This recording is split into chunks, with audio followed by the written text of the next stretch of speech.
Hey, it's Dave from the Not So Ancient Chinese Secret Show, and today we're going to take a look at this great budget motorized slider. The Konova, or Konova, I'm not sure how to say it, it's a Korean company, Konova S2 Motorized Slider Kit. If you don't have time to watch the full review, here's the Cole's Nose version. The Konova S2 Motorized Slider Kit is the most versatile, expandable, and inexpensive motorized slider kit that I know of. Highly recommended. Before we talk about the S2 motor, let's talk about sliders in general. I got into filmmaking about 6 years ago, and soon after that, I got the bug to find a really good manual slider because I wanted to get those epic, beautiful slide shots. I did a lot of research and I chose the Konova K3 slider system. One of the big reasons I chose it was because they had an array of different sliders that you could choose from depending on how much weight you need to carry. And above that, they also have optional accessories that would make your slider even more useful. So several years after I picked up my slider, I also purchased what they call the Master Pan.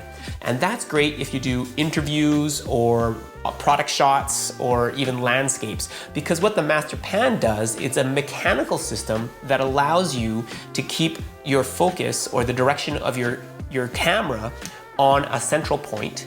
Or if you're doing landscapes, it lets you pan a little bit further out to either side as well to show more of your scene. Fast forward a couple of years after that, I also picked up their great support arms that lets me put just the one slider on one tripod instead of using two tripods or two stands, which was a little bit cumbersome and time-consuming to set up. And then the robots came. I remember when motorized sliders became a thing, and they first started out really expensive, thousands of dollars to get into a motorized slider, and I really was smitten by the bug because I found that my technique for slides wasn't great, and I found that it required several passes of the slide to get a good, smooth slide. So when motorized sliders came out, I was one of the first ones to get an Edelkrone Slider 1, and I love it.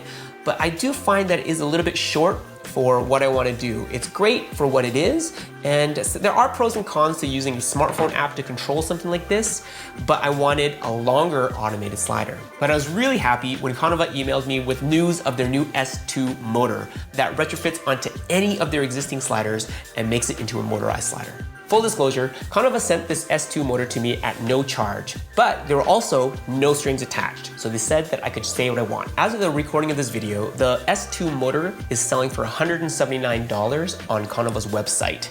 Now that doesn't come with a slider, but they have an option to add a slider for just $103, which means for under $300 US, you can get a wonderful motorized slider. The S2 comes with the belt, the motor, and the controller that drives the whole machine here. I'm really impressed that Konova made a motorized slider that can retrofit onto any of their existing sliders. Their decision to be compatible with everything means that nobody is left behind. And in this throwaway society, this is incredible. Even more best part, the motor plays nice with its optional accessories, including the Auto Master Pan that I spoke about. Meaning the Konova system is one of the only ecosystems I know that can grow with us, from a basic slider to an auto pan to a motorized system. So who is the Konova S2 slider for? Pretty much anybody who owns a Konova slider, this is a no-brainer. You have to get this. But even if you don't, for YouTubers, for filmmakers, for people who do time-lapse, and for those who are solo shooters who want to do interviews like me, this is definitely a great piece of video kit to get into. Let's get on with the review. So the S2 motor, the design and build quality is excellent. The motor itself is metal. The controller seems to be plastic with some metal ends on it, but it feels really robust. The joystick itself feels great, and it's easy to program and use. The gear drive is this kind of rubbery stuff, which is fine, I think. And the ends are all metal with thumb screws, and it only requires one Allen key wrench to set this all up. Assembly and setup was a breeze. In less than 5 minutes, you can get this going and automate your slides perfectly. When I was testing some of this footage, it was literally minus 30 Celsius outside.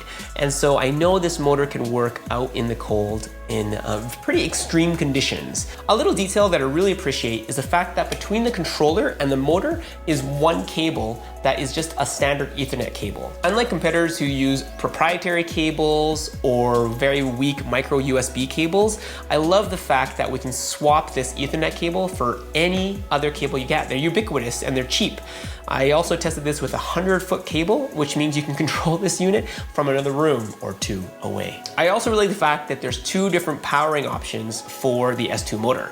You can choose between standard Sony NPF batteries and USB power. I really like the USB power option because this means you can, one, power it from any wall-plugged USB power, or two, in a pinch, if I ran out of battery or NPF batteries, I can always plug it into a USB battery pack. Battery management has been great. With one of these NPF batteries, I was going for more than 10 hours and I got bored, so I didn't kind of figure out the exact time that it would give me to keep on going back and forth at full speed, but you're seeing it right now, and it's gonna be a lot longer than this video is gonna take me to record. Another pro is going to be the fact that the S2 motor can fit on any existing Konova slider. Now, they have a range of levels or quality. I think they're just based on how much weight you have to put on top of your slider.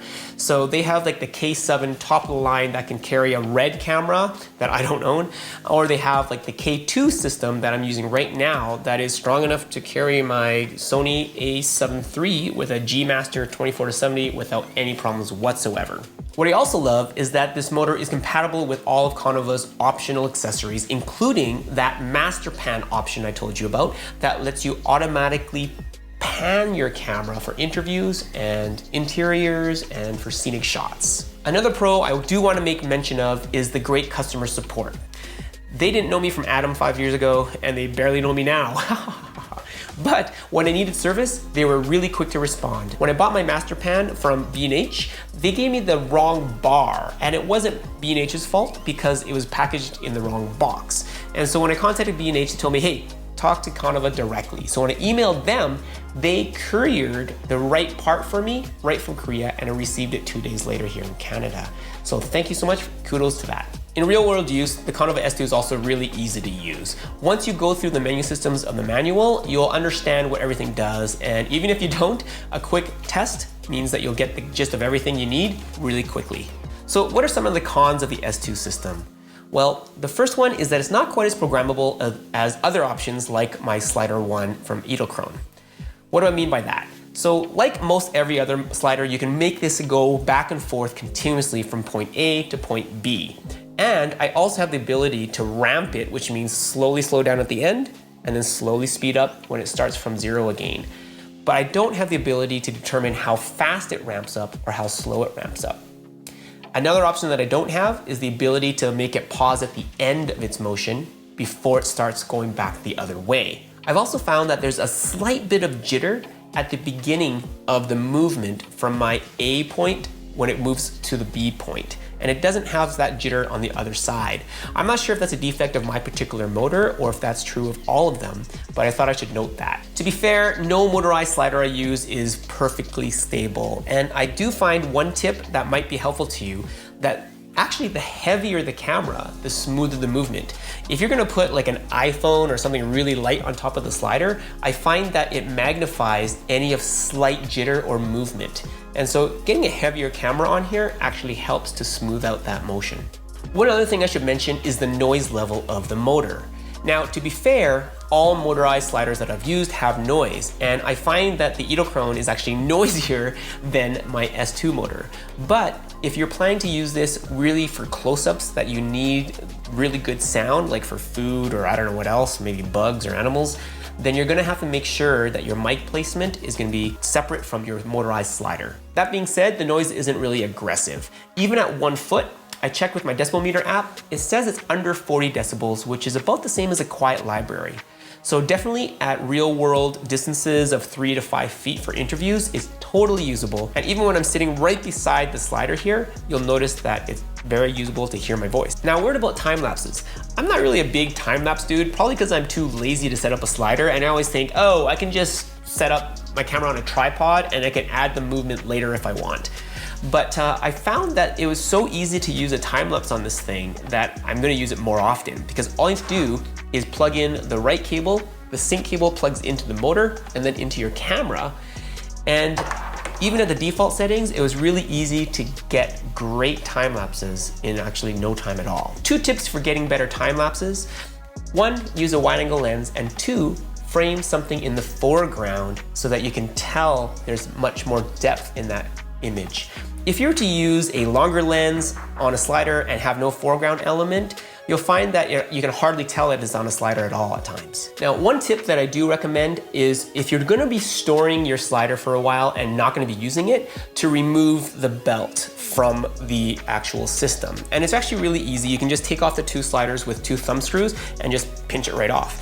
And with practice, you can get it on there without having to disassemble your motor as well. So why, Dave, would I take off the belt? Well, it's just a precautionary measure so that I don't add some kind of fold in the belt so that it would actually bump there whenever it goes past there on the motorized slide. So let's wrap this review up. I definitely don't have the best manual slide technique on planet Earth. And whether it's just jittery hands or too much caffeine, I love the fact that adding the S2 motor gives me perfect slides every time. Not only does this mean I can set up the shot and let it ride without manually doing it, but I find that it's saving me a lot of time, not in just getting great shots, but in post. Because instead of having to weed through all the jitters, I have so much more usable footage to choose from. I can A, shoot less, and B, I can edit faster because there's less footage to go through to find the gold stuff. So what's the bottom line? The Konova S2 motor is a no-brainer purchase for every existing Konova slider owner. But even if you don't own a slider, this is a great kit to consider because it's inexpensive, it works great, and it's easy and fast to set up. So 2 thumbs up. Thank you so much, Konova. And before I let you go, I do have a thought of the day. Whatever is true, whatever is noble, whatever is right, whatever is pure, whatever is lovely, whatever is admirable. If anything is excellent or praiseworthy, think about such things. And if you have any questions or have any motorized slider options or video gear that you love and recommend, I'd love to hear from you in the comments. But thanks for watching, God bless, and I'll see you in the next video.